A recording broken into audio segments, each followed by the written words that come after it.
Hello friends, Heidi here from Rain Country. God is good all the time, and I'm here for another Monday this and that vlog where I talk about all kinds of different topics, leading you back to some old videos I already have, or even letting you know of videos yet to come, answering some questions that may have come in the past week, or whatever I feel like talking about. So let's get started on the topics of today. So one of the things I wanted to bring up is that I have several videos about different kinds of herbal teas you can make. And the great thing about making herbal teas is you can make them however you want with whatever ingredients you want. I just give you suggestions and ideas that you can use, but you have to tailor herbs and spices to suit you, not just according to your taste, but to what your body needs the most or should or shouldn't have.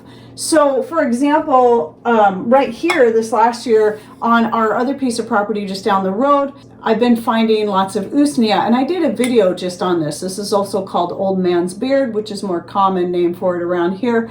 And this is a good immune booster, antiviral, and so on. And so those are the kind of things we're looking at for our teas. And so when I make the usnea tea, usually I'm adding some kind of spice to it to give it flavor, because I like my teas to have flavor. I prefer that. So one thing I've been using quite a bit, again this time of year, I tend to go more for the spices. I use lots of fresh ginger in my teas. I just slice it up and put it in there. Sometimes just a plain fresh ginger tea is amazing.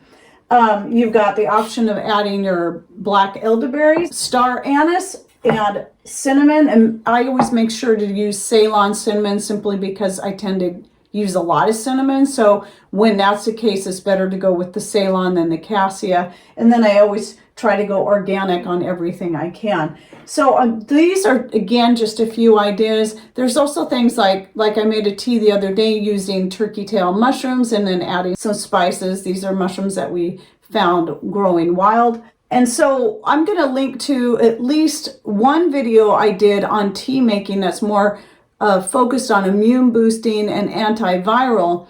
And I talk about a lot of different ingredients. And I'm also going to link you back to the video I did, I think 2 years ago, where I gave a whole list of natural antivirals and immune boosters. Because what's available to you, or what you can grow, or what you can even harvest forage, like I did here with the usnea and the turkey tail mushroom, is all going to vary. And then of course, what works best for you and your family and so on. And whatever health conditions you have, a lot of times these are things we have to keep in mind. And then another tea I wanted to bring up is I've been getting back into the horsetail that I harvested this last summer from right down by our piece of property down by the creek. And I did do a video on this that I will link to down below. Horsetail tea is one of those, it's really good. It's got a lot of great health benefits. It's really good for bones, cartilage, hair. And so I've been drinking this especially because I did something to my knee and I'm trying to get it to heal up. I only make a pot of this once a week because I don't want to overdo it because of the high silica content in the horsetail, which is also what makes it good though for healing bones and cartilage and so on, and also helping with fingernail and hair growth and for skin too. So anyway, but I only will make a pot a week. It'll take me a couple of days to drink through the whole pot of tea. And then the rest of the time I'll do other types of tea. And I always try to mix it up when I'm talking about certain bases. But spices, I tend to use a lot of the same spices. Ginger, star anise, cinnamon, cloves, those kind of things. Sometimes I'll throw in some nutmeg. Really good stuff. And all very good at helping to boost your immune system and to prevent you from getting colds and flus. And then along with that, since I was talking about the horsetail, another thing I have ready that also has horsetail in it is my last batch of hair oil or scalp oil, whatever you want to call it. I call it a hair growth oil, but because it's more for massaging into your scalp and then leaving on for as long as possible. Once I have it on my scalp, I leave it on until I wash my hair the next time. It's ready. It's been sitting for quite a few months and I've been waiting to strain it so I could show it to you. You can see, I can actually see some of the horsetail in there, but that was one of the new ingredients I added to this hair treatment oil. And I do have a video on this as well, I'll link back to, but I also will link back to the video on herbs and more for hair growth, because what you put in your oil, you don't have to add essential oils at all if you don't want to. If you have plenty of herbs that you can infuse, there's lots of great herbs that you can use topically that will help with hair growth, but then also things you can take internally that will help as well. And then the other thing I've got going on is I just the other day dehydrated and powdered up the last of the cheese that I waxed a whole year ago. And it was perfect for making the cheese powder. In fact, I did end up shooting a whole new video that's not part of a this and that video, but a separate video just on making your own cheddar cheese powder or any other type of hard cheese that you can dehydrate up. So nothing in here but cheese. That's it, just cheese. And so I got that all powdered up, and I did the cheese waxing mostly just to try it. And yes, over time it does keep making that cheese sharper and sharper and sharper, which for me, just for nibbling on, if it's really sharp, not my favorite. I've come to like a sharper cheese a lot more than I used to. But in this case, when you're talking about making a powder that you can add to various things or make a sauce out of, macaroni and cheese, or even add to scrambled eggs, having the sharpest cheese you can get is the best. And so by waxing the cheese and letting it sit 4 to 6 months or even a year like I did, will make it nice and sharp. It'll preserve it just fine. And then it makes it perfect for dehydrating and then powdering up. So be watching for that video that I'll have coming out. It's probably going to be about 3 weeks out from this point. But anyway, something to consider. I'll link you back to the cheese waxing video though, if you want to get started on that, because if you can get that cheese to really age and get nice and sharp, it does make the perfect cheese powder. So then moving on from there, something new I'm doing this year for dehydrating is, and something I keep forgetting about, is my horseradish. Almost every fall I forget about my horseradish. I forget to dig some up. And this year I decided I'm going to start dehydrating and powdering it. I really wasn't sure if it would dehydrate and powder as well, because like most roots, it's pretty dense. But I was surprised at how easy it was to peel, slice, and it dehydrated up. I think 8 hours tops is how long it took. By the time I checked, it had been running 9 hours, and it was very dry, and it powdered up beautifully. So I'm going to be doing a separate video on this. I'm going to try adding some water to it and see what it's like just as a plain horseradish. And I don't know if I'll do this in time for the video, but my goal is to have it be something if I want to make more of a horseradish sauce, like a creamy sauce where you have all your other spices and stuff in there too. So I might mess around with that. But if nothing else, I wanted it at least in a powder form where I could just mix it up right away and use it for when I'm eating steak or something like that, because I do love horseradish. I just always forget I have it.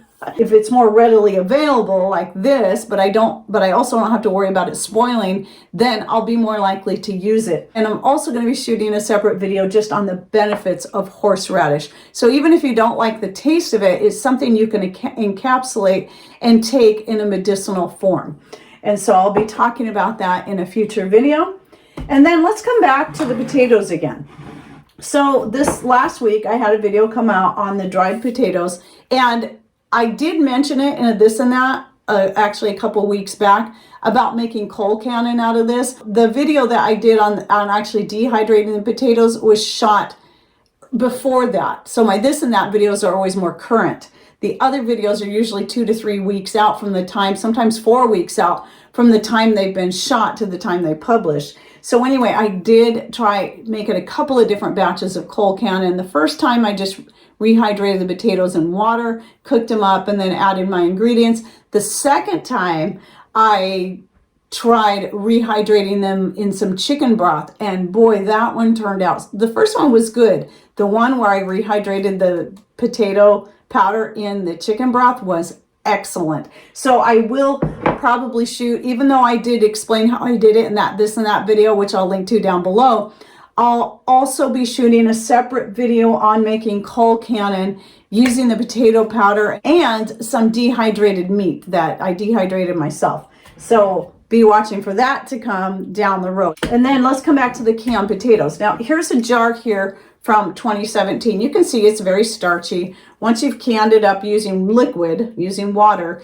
if you don't pre-cook your potatoes, it turns out pretty starchy. So when I can my potatoes, I can them raw. I don't pre-cook them. I find out the flavor and texture is so much better if you raw pack them. But even though I was talking about, I might have mentioned how canned potatoes are not my favorite, there's a reason why I will always keep some of these on hand. We don't work through them very fast. I don't like them very much when you take them out and try to fry them. They're okay. They're just not as good as when you use a fresh potato. But what these are absolutely excellent for is making up a quick batch of potato salad. And in fact, our friends, her husband wanted to do a surprise birthday party for her, and he was kind of throwing it together sort of last minute. And I was trying to think, and all the things I could think of to bring had already been covered. And then I dawned on me, potato salad. I haven't even made potato salad in a while. Why not use up a couple of jars of these potatoes from 2017? I went and then I grabbed a jar of same year, 2017, green tomato zucchini relish that I had made up from my garden and canned, and threw that in with the potatoes, plus made up a batch of homemade mayonnaise, threw that together, added in whatever herbs and spices sounded good, you know, pepper, salt, a little bit of hot sauce in there just to give it just a tiny bit of kick without being too hot for people. And they turned out great. It was wonderful, and it was so easy and simple to throw together because I didn't have to peel and cook the potatoes. They were already ready to go. Now, one thing a lot of people have been talking about, which I am going to try the next time I can potatoes, and these are all like homegrown potatoes, by the way, is I'm going to try the dry canning method with that. So I don't have to worry about, the one thing with this is when you open the jar out, you do want to dump it into a colander and then rinse all this excess starch off. Then let it drain really well before you make your potato salad or do anything else with it for that matter. But the dry canning method, I would think you wouldn't have, you're still canning it, you're still pressure canning it, but you don't have the liquid in the jar.